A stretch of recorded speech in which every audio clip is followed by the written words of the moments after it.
Narasimha, Ramachandram, T Venkateswarlu, ఎన్ Ramalingaiah CPI తరఫున ప్రత్యేకంగా హృదయపూర్వక నమస్కారాలు.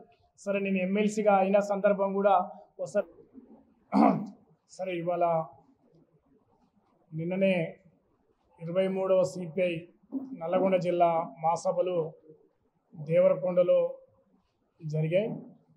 సరే, ముఖ్యంగా 350 మంది ప్రతినిధులతో ఒక మంచి ఉమ్మడి నల్లగొండ జిల్లాలో ఒక బలమైనటువంటి దేవరకొండ నియోజకవర్గం కమ్యూనిస్టు ఉద్యమానికి అనేక సంవత్సరాలుగా కమ్యూనిస్టు ఉద్యమం ప్రాతినిధ్యం వహించినటువంటి నియోజకవర్గంలో మరి సిపిఐ నల్లగొండ జిల్లా మహాసభలు పెద్ద ఎత్తున నిర్వహించడం జరిగింది. సరే, ముఖ్యంగా ఆ మహాసభలో అనేక అంశాల మీద నల్లగొండ జిల్లా సమగ్ర అభివృద్ధికై, అదేవిధంగా పెండింగ్ ప్రాజెక్టుల పైన, ముఖ్యంగా హైదరాబాద్కు దగ్గర ఉండడం మూలంగా ఇవాళ వస్తున్నటువంటి ఫార్మా కంపెనీలపై, మరి అదేవిధంగా రైతాంగం ఇవాళ పూర్తిగా ఆయిల్ ఫామ్ అనేక అంశాల అయిపోతూ ఉంది. దాని ఆయిల్ ఫామ్ మరి ఫ్యాక్టరీ కోసం అనేక అంశాల మీద సిపిఐ పార్టీగా చర్చించడం జరిగింది. సరే, సిపిఐ పార్టీగా ప్రజాస్వామ్యబద్ధంగా 3 సంవత్సరాలకు ఒకసారి మహాసభలు జరుగుతాయి. పోయిన మహాసభ 2022 జూన్ 3-4 తేదీల్లో మునుగోడు పట్టణంలో పెద్ద ఎత్తున నిర్వహించడం జరిగింది. ఈ 3 సంవత్సరాల కాలంలో పార్టీ నిర్వహించినటువంటి కార్యక్రమాలు, ప్రజా ఉద్యమాలు, ఇలా ప్రజలు ఎదుర్కొన్న సమస్యల మీద అనేక అంశాలు, కేంద్ర రాష్ట్ర ప్రభుత్వాలు అనుసరిస్తున్నటువంటి విధానాల మీద, మరి వస్తున్నటువంటి సామాజిక నేపథ్యం, ఇవాళ అనేక అంశాలు మన ముందుకు వస్తున్న నేపథ్యంలో అనేక అంశాలు చర్చించుకొని మరి మహాసభలో నిర్వహించుకొని తీర్మానాలు చేయడం జరిగింది. సరే, ముఖ్యంగా 3 సంవత్సరాల కాలంలో అనేక మార్పులు జరిగాయి. ఆనాడు 3 సంవత్సరాల కాలం నాడు మరి అధికారంలో టీఆర్ఎస్ పార్టీ రాష్ట్రంలో ఉన్నది. ముఖ్యంగా అనేక ఆశలతోని ప్రజలు, నల్లగొండ జిల్లా ప్రజలంతా కూడా ఆకాంక్షించారు. సరే, బహుశా తెలంగాణ రాష్ట్రం వస్తే నల్లగొండ జిల్లాలో ఉన్నటువంటి పెండింగ్ ప్రాజెక్టులన్నీ కూడా పూర్తి అవుతాయి. ముఖ్యంగా ఎస్ఎల్బిసి కానీ, డిండి ఎత్తిపోతుల పథకం కానీ, బ్రాహ్మణ వెల్లంల ప్రాజెక్టు కానీ, మరి నకరికల్ నియోజకవర్గం చిన్నపాటి ధర్మారెడ్డి, పిలాయిపల్లి కాలువలు, మరి సాగరు ఎడమ కాలువ మీద ఉన్నటువంటి లిఫ్ట్లన్నీ కూడా అమలైతేనే అందరం ఆశించాం. కానీ దురదృష్టం ఏంటంటే ఆ 10 సంవత్సరాల కాలం టీఆర్ఎస్ పార్టీ నల్లగొండ జిల్లాలో ఏ ఒక్క ప్రాజెక్టు కూడా పూర్తి చేయకపోవడం, ఇలా తీవ్రంగా నష్టం జరిగింది. అందువల్ల మా సభలో చర్చించుకొని భవిష్యత్తులో ఇవాళ కాంగ్రెస్ పార్టీ అధికారంలోనికి 18 నెలల మాసం జరిగింది.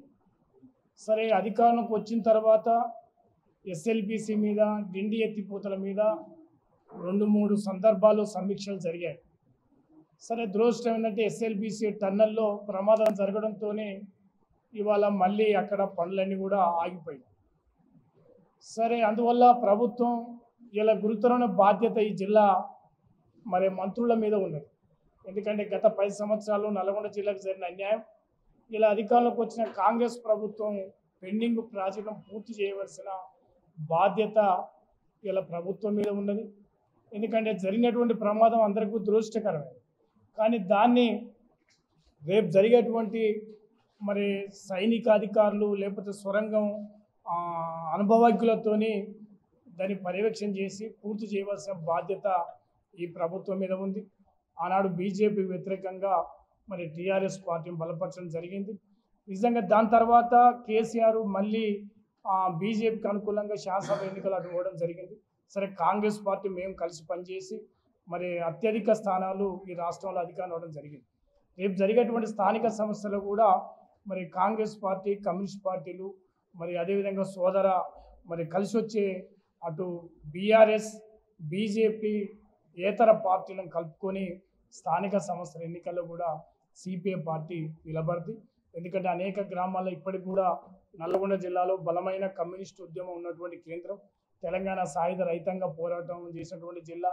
అటు తర్వాత అనేక ఉద్దండులు రావినారాయణ రెడ్డి నుండి మరి అదేవిధంగా మరి ధర్మపుక్షం వరకు, అదేవిధంగా అనేక మంది యోధాను యోధులు కమ్యూనిస్టు ఉద్యమంలో నిలబడ్డటువంటి జిల్లా ఇది. అనేక త్యాగాలతోని పునీతమైనటువంటి జిల్లా. అందువల్ల రాబోయే రోజుల్లో కమ్యూనిస్ట్ పార్టీ పూర్వవైపుని తీసుకొస్తాం. సిపిఐ పార్టీగా నల్లగొండ జిల్లాలో బలమైన ఉద్యమాన్ని రూపొందిస్తాం.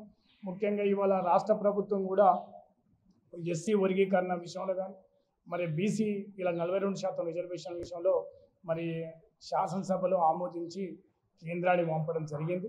సరే, కేంద్రం ఇలా బీజేపీ పార్టీ వాళ్ళు ఆలోచన చేయాలి. ఎందుకంటే ఇలా ఇది కేవలం బీసీల మీద ఒట్టి మాటలు కాకుండా వచ్చినటువంటి పార్లమెంటులో ఆనాడు తమిళనాడులో ఏదైతే 9th షెడ్యూల్ పెట్టారో ఆ రకంగా బీసీ రిజర్వేషన్ చేస్తే మరి జరుగుతుంది. సరే, ప్రభుత్వం సరే ఆర్డినెన్స్ తీసుకొచ్చైనా తమ ప్రయత్నం చేయడం మంచి హర్షించదగ్గ విషయం.